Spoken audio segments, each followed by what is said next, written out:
Yo, what is good, YouTube, and welcome back to another JC2K video. In today's video, we're doing gameplay with the brand new Emerald Robert Covington. I know I generally don't do a ton of Emerald gameplays, especially on Fridays, and I'll try to get y'all some of the higher tier card gameplays today. I haven't been able to get my hands on any of those cards yet, though, and I'm not locking in Luca myself. So we're going to do gameplay with this ROCO card because I do think you might be looking at the new best budget card in the game. Period. He's that good at the small forward position, or at least I think he's going to be. Before we hop into the video, if you haven't already, make sure you hit that subscribe button. Help me push towards the 14,000 subscriber mark on the channel. I upload every single day. I would really appreciate it if y'all do subscribe. Without further ado, let's hop right into it. Let's take a look at ROCO. He's 6'7", 78 offense, 85 defense, with a 76 driving layup, 74 mid-range, 86 three-ball, 65 driving dunk. He can dunk the ball and he can shoot. And then perimeter defensively, he's great. 76 blocks, 73 steal is solid. 83 perimeter interior is awesome.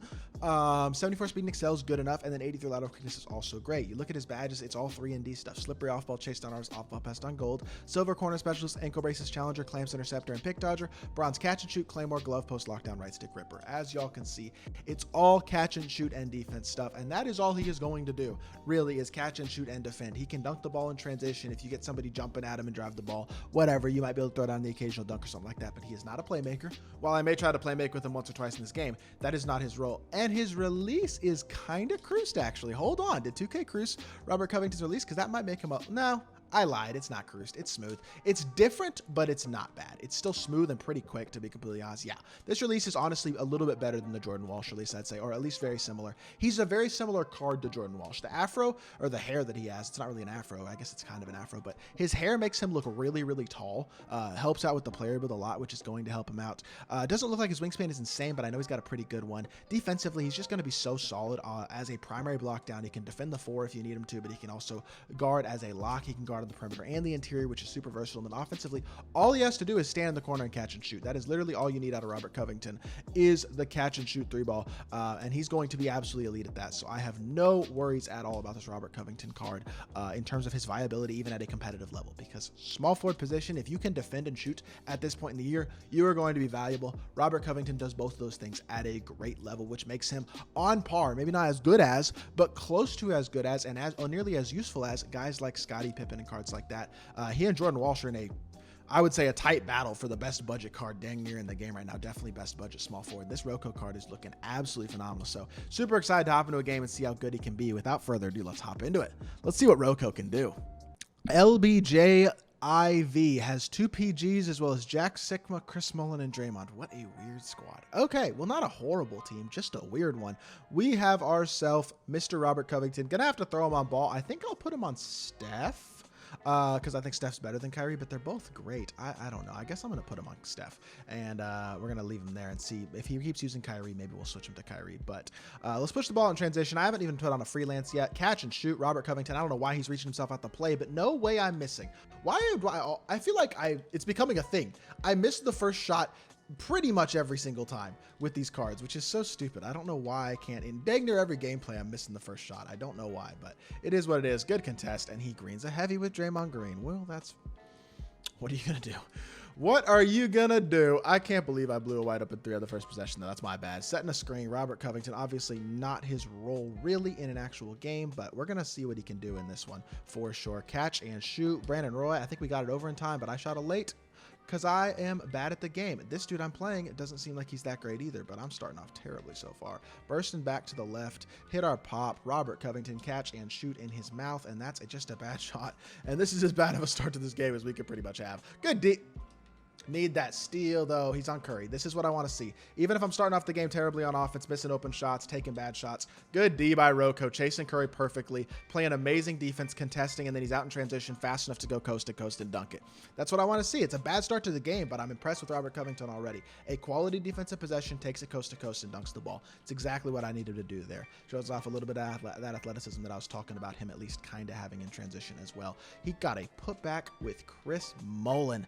That's where we got to put a body on somebody, box something out, all that type of stuff. But I'm going to actually just send him on a cut here. See if he'll just cut behind Mullin. He does cut behind Mullin. He dunks it home again. Beautiful stuff. Robert Covington with 4 points quick, easy points, basically in transition as well. That one I would pretty much consider a transition bucket.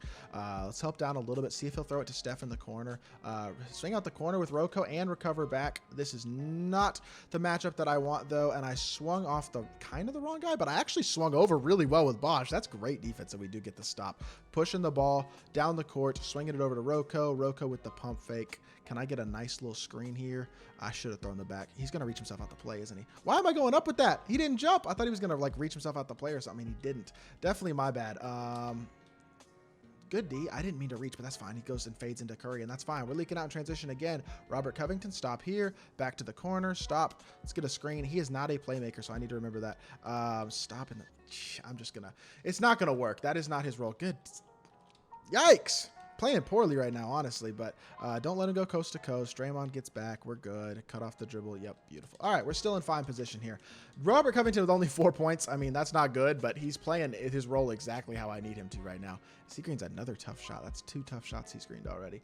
If he would please give up the pop to ROCO once, though, that would be really nice. Problem with a guy like ROCO is his offensive production is basically dependent on the way my opponent plays defense because he can't create his own shot at all. So, gonna have to keep that in mind, but that's okay. I'm not really that worried about that. That's not his role. I got to keep saying that. Look at the defense. He plays absolutely elite defense, and that's his role, is to just harass Steph Curry, step up on him, make his life hard, just bumping him all over the court, not letting him any...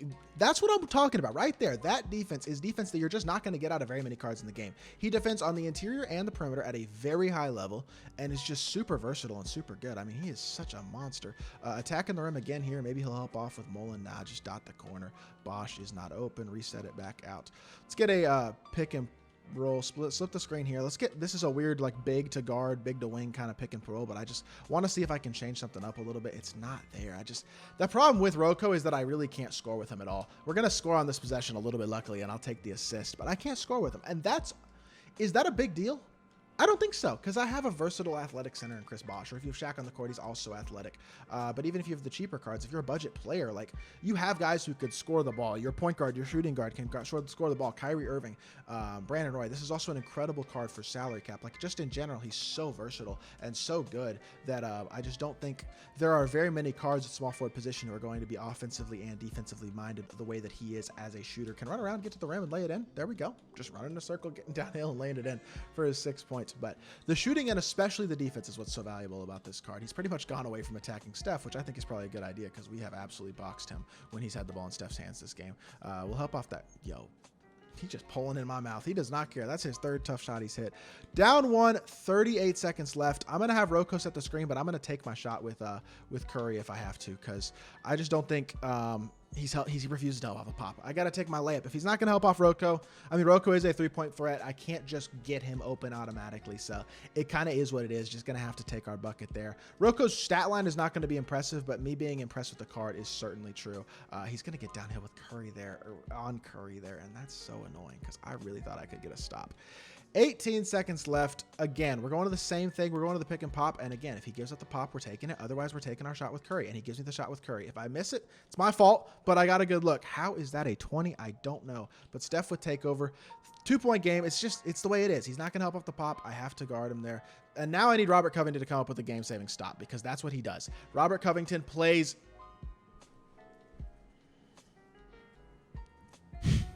Okay.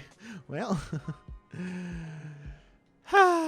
I still like the card, man. I still like the card. I can't even be mad. He hit an absolute dog shot. A fading 4-pointer. That is a tough shot. Without takeover, I mean, what do you want me to say? I honestly think ROCO played great. I missed one wide open 3 with him. I don't think he played bad defense on any of those possessions. Even there, like, he just hit a dog shot. I didn't click on and jump. Probably should have jumped, but I didn't think he was going to get that off, and he did. Hey, credit to him. That's a tough shot.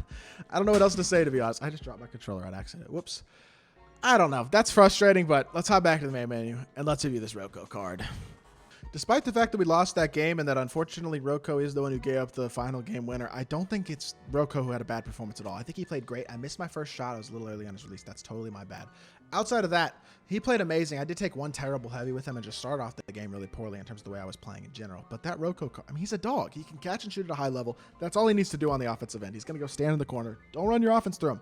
Know that, but 3&D budget cards are really valuable. Jordan Walsh, one of the best budget cards in the game. This Robert Covington is just like that. An absolutely incredible budget small forward for 7,000 MT. I would have no problems putting him into my lineup right now. If I didn't have Jason Tatum, I'd just throw him back up small forward. He'll be my lock off the bench. I'm chilling. D-Book, Kyrie, Jason Kidd, guys like that, they can create the shots. Even in the starting lineup, if I had Kyrie and Brandon Roy, for example, and I was a no money spent grinder and that was my backcourt, just go throw him at the 3 and he's going to be an absolute dog, even next to Kyrie or Clyde or whatever the case may be. As long as he doesn't even have to be your secondary ball handler, as long as he's your tertiary ball handler, he's going to be amazing at the 3 and he will play his role at an incredibly high level. For 7,000 MT, you just can't ask for any better. So that is going to do it for this video. I hope y'all did enjoy. If you did, make sure you hit that like button, leave a comment, and subscribe. I'll be back with more 2K content very, very soon, and I appreciate y'all. Peace.